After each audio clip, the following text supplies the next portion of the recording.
সুদেবকে ছেড়ে শহরে চলে যেতে চায় লাজু। বিস্তারিত জানতে পুরো ভিডিও দেখতে থাকুন। দেখা যায় লাজু আর সুদেবের পরিবার সহ খেতে বসে, তখন লাজুর কথা শুনে সুদেবের বাবা বলে 20,000 টাকা? 20,000 টাকা কেন? আমি ওকে এক নয়াও টাকা দেব না।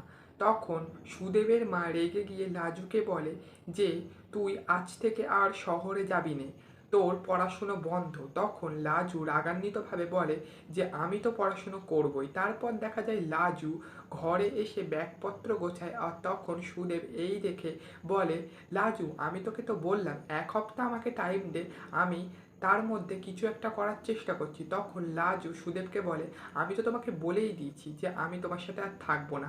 তারপর দেখা যায় লাজুকে আটকানোর জন্য সুদেবের মা আর সুদেব মিলে দরজার সামনে যায়, আর দরজা আটকে ধরে বলে যে আমি তোকে বারণ করছি লাজু, তুই আমার অনুমতি ছাড়া শহরে যাবি না। তো বন্ধুরা, আগামীতে কী ঘটতে চলেছে, লাজু কি পারবে শহরে যেতে, তা জানতে হলে অবশ্যই দেখতে হবে কোণে দেখা আলো। আমাদের চ্যানেলকে সাবস্ক্রাইব করে অবশ্যই পাশে থাকতে হবে এরকমই নিত্য নতুন আপডেট পাওয়ার জন্য। ততক্ষণ সাথে থাকুন, পাশে থাকুন।